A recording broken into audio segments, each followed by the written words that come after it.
United ഇൻസൈറ്റ്സിൻ്റെ പുതിയൊരു എപ്പിസോഡിലേക്ക് എല്ലാവർക്കും സ്വാഗതം. അപ്പോൾ ക്യാരിക്കിൻ്റെ അണ്ടറിൽ യുണൈറ്റഡ് ഇപ്പോൾ 4ാമത്തെ തുടർച്ചയായ വിജയം നേടിയിരിക്കുകയാണ്. അതും ടോട്ടൻഹാം നമുക്ക് കുറേ മാച്ചുകളായിട്ട് തലവേദന മാത്രം സൃഷ്ടിച്ചുകൊണ്ടിരിക്കുന്ന ഒരു ടീമായിരുന്നു ടോട്ടൻഹാം. ആ ടോട്ടൻഹാമിന് എതിരെ കുറച്ച് വർഷങ്ങളായിട്ട് നമ്മുടെ റെക്കോർഡ് നോക്കുകയാണെങ്കിൽ വളരെ മോശം റെക്കോർഡാണ്. ഇപ്പോൾ ഉദാഹരണം പറയുന്ന 5 മാച്ച് തന്നെ, അവസാനത്തെ 5 മാച്ച് തന്നെ എടുത്ത് നോക്കിയാൽ അവരാണ് ഡോമിനേറ്റ് ചെയ്ത് ഉണ്ടായത്. അതായത് 3 വിജയം 2 സമനില. നമ്മൾക്ക് അവർക്കെതിരെ ജയിക്കാനേ പറ്റിയിട്ടുണ്ടായില്ല. അത് നമ്മുടെ ഗ്രൗണ്ടിലാണെങ്കിലും അവരെ ഗ്രൗണ്ടിലാണെങ്കിലും എല്ലാം അവർ തന്നെയാണ് ഡോമിനേറ്റ് ചെയ്തിട്ടുണ്ടായത്. അങ്ങനെയുള്ള ടോട്ടൻഹാമിനെതിരെ നമ്മൾ ഇന്ന് 65% ബോൾ പൊസിഷനോട് കൂടാം എല്ലാ മേഖലയിലും നമ്മൾ തന്നെ ഡോമിനേറ്റ് ചെയ്തിട്ടാണ് കളി മുന്നോട്ട് പോയിട്ടുണ്ടായത്. നമ്മൾ ശരിക്കും ഇത്ര ഗോൾ അടിച്ചാൽ പോരായിരുന്നു. 2 ഗോളല്ല ശരിക്കും വേണ്ടിയിരുന്നത്, അതിൽ കൂടുതൽ അടിക്കാൻ പറ്റുമായിരുന്നു. ഫസ്റ്റ് ഹാഫിൽ തന്നെ അത്രക്കും നല്ല ചാൻസുകൾ ഉണ്ടായിരുന്നു. ബ്രൂണോവും കൂഞ്ഞാൻ്റെയും ഷോട്ടുകൾ പോസ്റ്റിൻ്റെ 2 സൈഡിലേക്ക് കൂടി പോകുന്നു. പിന്നെ വികാരി അവരുടെ ഗോൾ കീപ്പറുടെ ചെറിയ 2 മിസ്റ്റേക്കുകളെല്ലാം ഉണ്ടായിട്ടുണ്ടെങ്കിലും പുള്ളിയാണ് അവർക്ക് എന്തായാലും ഈ ഒരു സ്കോറിൽ തോൽവി നിർത്താൻ വേണ്ടിയിട്ട് സഹായിച്ചത്. അപ്പോൾ അങ്ങനെയൊക്കെയാണ് ഇന്നത്തെ മാച്ച്. എന്തായാലും കുറച്ച് ദിവസങ്ങളായിട്ട് അല്ലെങ്കിൽ കുറച്ച് ആഴ്ചകളായിട്ടുള്ള മാച്ചുകൾ ക്യാരിക്കിൻ്റെ അണ്ടറിൽ വന്നതിന് ശേഷം കുറേ അധികം ടെൻഷൻ ഇല്ലാണ്ട് കളി കാണാൻ പറ്റുന്നത്. ഇപ്പോൾ മെയിനായിട്ട് എടുത്തു പറയേണ്ടത് നമ്മുടെ അമോറിം യൂസ് ചെയ്യാതിരുന്ന മെയിനും അത്രത്തോളം ഇമ്പോർട്ടൻ്റ് ആണ്. ആ സമയത്തും ഞാൻ പറഞ്ഞിട്ടുണ്ടായിരുന്നു, എൻ്റെ വീഡിയോയിൽ ഉണ്ടായിരുന്നത്. മെയിനും അത്രത്തോളം ഇമ്പോർട്ടൻ്റ് ആണ്, അവൻ എന്തുകൊണ്ട് കളിപ്പിക്കുന്നില്ല എന്നല്ല. കാരണം നമ്മളുടെ മിഡ്ഫീൽഡിൽ ബോൾ കൺട്രോൾ ചെയ്യാൻ പറ്റാത്തൊരു പ്രശ്നം ഉണ്ടായിരുന്നു. ആ ഒരു പ്രശ്നത്തിനാണ് നമ്മൾ ഇപ്പം ഒരു സൊല്യൂഷൻ കണ്ടെത്തിയിരിക്കുന്നത്. അത് കഴിഞ്ഞ ടെൻഹാഗിൻ്റെ കാലത്തും അവൻ എപ്പോൾ കളിക്കുന്നുണ്ടോ അപ്പോഴെല്ലാം നമ്മുടെ മിഡ്ഫീൽഡിൽ നല്ല കൺട്രോൾ ഇല്ലാന്നുണ്ടെങ്കിലും നമുക്കൊരു ഡോമിനേഷൻ മിഡ്ഫീൽഡിൽ കിട്ടാൻ വേണ്ടിയിട്ട് മെയിനും സഹായിച്ചിട്ടുണ്ടായി. ഇതിപ്പം നമ്മുടെ DNA ആയ ക്യാരിക്ക് നമ്മുടെ മിഡ്ഫീൽഡർ ആയിരുന്നല്ലോ. അതുകൊണ്ട് തന്നെ ആൾക്കറിയാം എങ്ങനെ മിഡ്ഫീൽഡിനെ കൺട്രോൾ ചെയ്യണം, എങ്ങനെ മിഡ്ഫീൽഡ് ഡോമിനേറ്റ് ചെയ്യണം എന്നുള്ളത്. ഇപ്പം മോഡേൺ എറയിലെ ഫുട്ബോളിൽ എന്ന് പറയുന്നത് മിഡ്ഫീൽഡ് എന്ന് പറയുന്നത് അത് ഇമ്പോർട്ടൻ്റ് ആയിട്ടുള്ള കാര്യമാണ്. മിഡ്ഫീൽഡ് ഡോമിനേറ്റ് ചെയ്യുക, അതായത് മിഡ്ഫീൽഡ് ന്യൂമറിക്കൽ നമ്പേഴ്സ് കൂട്ടിയിട്ട് അവിടുന്നാണ് പല ടീമുകളും അറ്റാക്കിലേക്ക് പോകുന്നുണ്ടായത്. അപ്പോൾ അത് എത്രത്തോളം ഇമ്പോർട്ടൻ്റ് ആണെന്നുള്ളത് ഈ അടുത്തുള്ള മാച്ചുകളിൽ നമുക്ക് കാണാൻ പറ്റുന്നുണ്ട്. അതിൽ എന്തായാലും ക്യാരിക്കിൻ്റെ ഇൻവോൾവ്മെൻറ്റ് വലുത് തന്നെയാണ്. അപ്പോൾ എന്തായാലും ക്യാരിക്ക് ഈ സീസൺ കഴിഞ്ഞിട്ട് പോവാതെ അടുത്ത സീസണിൽ തുടരണം തന്നെയാണ് എന്തായാലും എല്ലാവർക്കും ഫാൻസിനും ആഗ്രഹം ഉണ്ടാവുക. ഇപ്പം പേഴ്സണലായിട്ട് എനിക്ക് തന്നെയാണ് ആഗ്രഹമുള്ളത്. കാരണം അത്ര നല്ല റിസൾട്ടും അത്ര നല്ല ഒരു യുണൈറ്റഡ്, അതായത് ഫെർഗൂസൺ എറ യുണൈറ്റഡ് തിരിച്ചു വന്നേക്കുക, അതായത് വീണ്ടും എഴുന്നേറ്റിരിക്കുകയാണ്. ഇന്നത്തെ ഗാലറിയിലെ അല്ല ഗ്രൗണ്ടിലുള്ള കാണികൾ തന്നെ അവരുടെ ആ ചാൻറ്റിങ്ങും ഇതൊക്കെ കണ്ടാൽ തന്നെ നമുക്ക് മനസ്സിലാവും എന്താണ്. ചെറിയ കുട്ടികളെല്ലാം കാണിക്കുന്നുണ്ട് എത്രത്തോളം. അതായത് അടുത്ത ജനറേഷനാണ്, നമ്മുടെ കഴിഞ്ഞു, ഫെർഗൂസൺ കഴിഞ്ഞു, നമ്മളെ കഴിഞ്ഞു, അടുത്ത ജനറേഷനിലുള്ള കുട്ടികളുടെ ചാൻറ്റിങ് വരെ അതിൽ കാണിക്കുന്നുണ്ടായി, ഫോക്കസ് ചെയ്ത് കാണിക്കുന്നുണ്ടായി. അപ്പോൾ എന്തായാലും അടുത്ത സീസണിൽ ക്യാരിക്കിനെ നിലനിർത്തുക, ക്യാരിക്കിന് വേണ്ട പ്ലെയേഴ്സ്, നമ്മുടെ ബോർഡ് ഇനിയിപ്പം അവരാണ് ഇനി ഈ കാര്യങ്ങളെല്ലാം ഡിസൈഡ് ചെയ്യേണ്ടത്. അപ്പോൾ ഇനി അത് മുന്നോട്ടേക്ക് കൊണ്ടുപോകണം. അപ്പം മാച്ചിലേക്ക് വരുമ്പോൾ മാച്ചിലിപ്പം കഴിഞ്ഞ ലൈനപ്പ് അതന്നെ സെയിം ഇതന്നെയാണ് ഉണ്ടായിട്ടുണ്ടായത്. 4 at ബാക്കിൽ പിന്നെ ഡാലോട്ട്, മെഗ്വയർ, പിന്നെ ലിച്ച, പിന്നെ ലൂക്ഷോ ഇവരാണ് കളിച്ചിട്ടുണ്ടായത്. പിന്നെ ഗോൾ കീപ്പറായിട്ട് ലാമൻസും, പിന്നെ ഡബിൾ പിവോട്ടായിട്ട് കസമീറോ, മെയിനും, പിന്നെ number 10 Bruno Fernandes. Bruno Fernandes എന്ന് പറയുന്നത് നമ്പർ 10 കളിക്കുമ്പോഴാണ് പുള്ളീൻ്റെ ഫുൾ അതും അങ്ങോട്ടേക്ക് പുറത്തേക്ക് വരുന്നത്. ഇന്ന് കിടിലം മാച്ചായിരുന്നു. ആള് നമ്പർ 10 ആയിട്ട് ഇന്നും ഇറങ്ങി. പിന്നെ 2 സൈഡിലും അമാദും കൂഞ്ഞിയും, പിന്നെ സ്ട്രൈക്കറായിട്ട് എംബൂമും. ഇങ്ങനെയാണ് കഴിഞ്ഞ സെയിം അതന്നെ അതേ പാറ്റേണിൽ തന്നെയാണ് കളിച്ചിട്ടുണ്ടായത്. അപ്പോൾ കളി തുടങ്ങി ആദ്യത്തെ മിനിറ്റിൽ തന്നെ എംബൂമോന് ഒരു ചാൻസ് കിട്ടി, അത് മിസ്സായി. അത് പുറത്തേക്ക് എംബൂമോ അടിച്ചു കളഞ്ഞു. അത് ഒരു വാർണിംഗ് സൈൻ ആയിരുന്നു.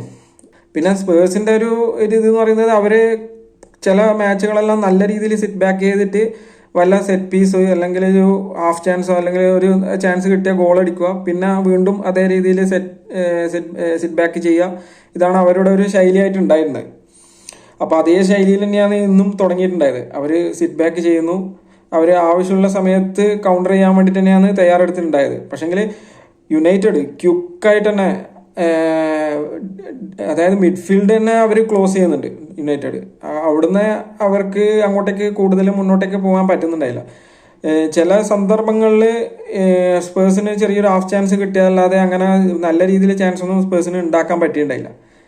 പിന്നെ ഫസ്റ്റ് ഹാഫിൽ തന്നെ റൊമേറോ റെഡ് കാർഡ് കിട്ടി പോകുന്നു. അത് ഒരു നാസ്റ്റി ചാലഞ്ചാണ്, അതിൻ്റെ ആവശ്യമില്ല. കസമീരോന ആംഗിളിന് ചവിട്ടി, അതായത് ബോള് അവിടുന്ന് റിലീസായി പോയി, എന്നിട്ടാണ് അവൻ അവിടെ കസമീരോനെ ചവിട്ടി വിടുന്നത്. അത് അനാവശ്യമായിട്ടുള്ളൊരു ഫൗള്. അതിന് റൊമേറോ ചോപ്പ് വാങ്ങിച്ചിട്ട് പോവാം. അതിനുശേഷം പിന്നെ കളി അങ്ങോട്ട് കൈവിട്ടു.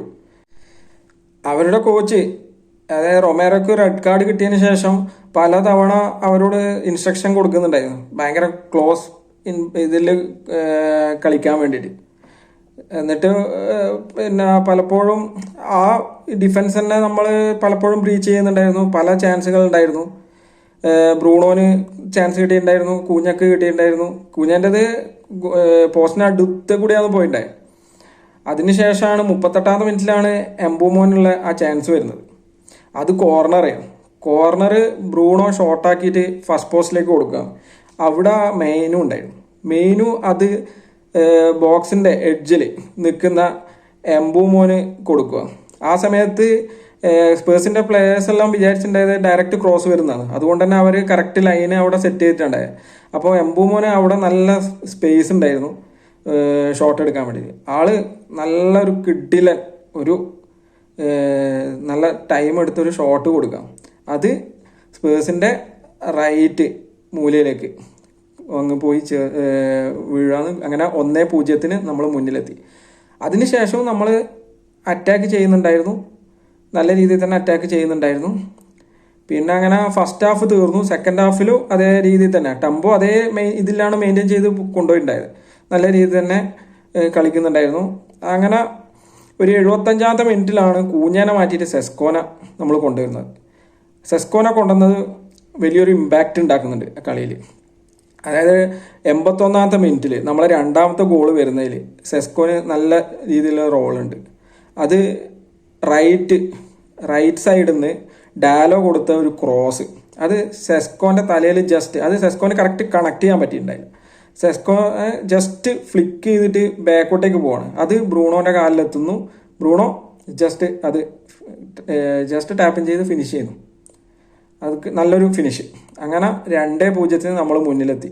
അതിനുശേഷവും നമ്മൾ കുറച്ച് സബ്സ്റ്റിറ്റ്യൂഷൻസും കൊണ്ടുവരുന്നുണ്ടായി. പിന്നെ മസറാവിനെ കൊണ്ടുവന്നു, ഉഗാർത്തനെ കൊണ്ടുവന്നു, സെർസിനെ കൊണ്ടുവന്നു, കസമീരോ ലൂക്ഷോ എല്ലാം പുറത്തേക്ക് പോയി. അതിനുശേഷം 90ാമത്തെ മിനിറ്റിൽ നമ്മളെ ഫ്ലെച്ചറിൻ്റെ മോൻ ടൈലർ ഫ്ലെച്ചർ പുള്ളീനെ ഇതിലേക്ക് പതിയെ ഇൻ്റഗ്രേറ്റ് ചെയ്യുന്നു.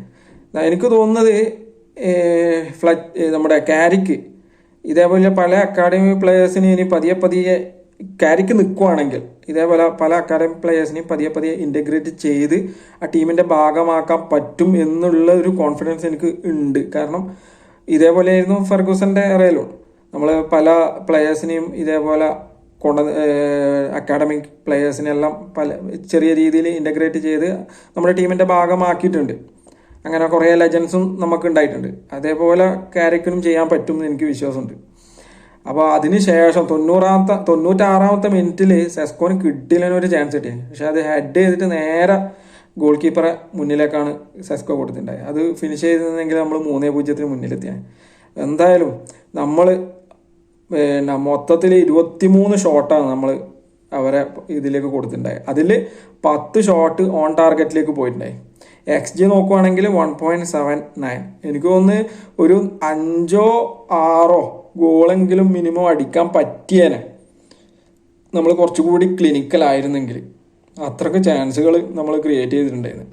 അവരുടെ ഡിഫൻസ് അത്രയും നല്ല രീതിയിൽ നിന്നിട്ട് പോലും അവർക്ക് ചില പ്ലെയേഴ്സൊന്നും ഇപ്പം പുതിയ ചെക്കന്മാരാണ്, ഇപ്പോൾ പല പ്ലെയേഴ്സും അവർക്ക് ഇല്ല, ഇഞ്ചുറി ആയിട്ട് എല്ലാവരും കുറച്ച് പേര് പുറത്തായിരിക്കുന്നത്. എന്നാലിരുന്നാൽ പോലും അവർ മാക്സിമം അവരെ ഇത് ശ്രമിച്ചിട്ടുണ്ടായിരുന്നു. പക്ഷേങ്കിൽ നമ്മൾ ഇന്ന് അടിപൊളിയായിട്ട് തന്നെ എല്ലാ രീതിയിലും നമ്മൾ ഡോമിനേറ്റ് ചെയ്തിട്ടുണ്ടായിരുന്നു പല മേഖലകളിലും. അതായത് മിഡ്ഫീൽഡിൽ നല്ല കിടിലം പാസുകളും പിന്നെ ഷോർട്ട് പാസുകളും വേണ്ട സമയത്ത് ലോങ് പാസുകൾ കൊടുക്കുന്നു, ബോളുകൾ സ്വിച്ച് ചെയ്യുന്നു, വേണ്ട സമയത്ത് അറ്റാക്ക് ചെയ്തിട്ട് ടാപ്പിന് കൊടുക്കുന്നു.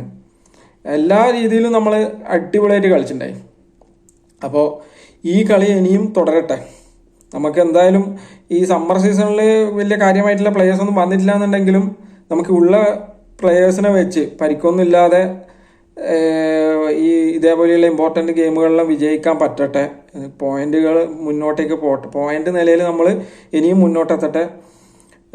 ഇപ്പം ആസ്റ്റൺ വില്ലയായിട്ട് 3 പോയിന്റ് ഡിഫറൻസിലാണ് ഉള്ളത് ഇപ്പം. അതും നമ്മൾക്ക് അങ്ങോട്ടേക്ക് കടന്ന് 3-ാം സ്ഥാനത്തേക്ക് പോകാൻ പറ്റട്ടെ എന്തായാലും. അപ്പോൾ അടുത്ത മാച്ചിൻ്റെ റിവ്യൂ ആയിട്ട് വീണ്ടും വരാം. ബൈ.